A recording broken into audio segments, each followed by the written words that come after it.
Day 2 from obese to healthy. No crazy works out yet, no overnight transformation. Just trying to become better than yesterday.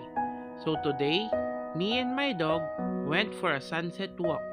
Sometimes, healing starts with simple things like moving your body and clearing your mind.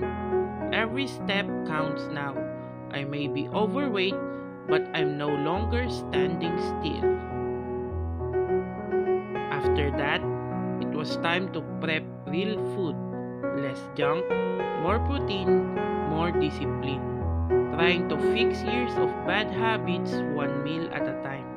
This journey is hard, but staying unhealthy is harder. Ending the day by picking up my wifey from work. One more reason to stay alive longer.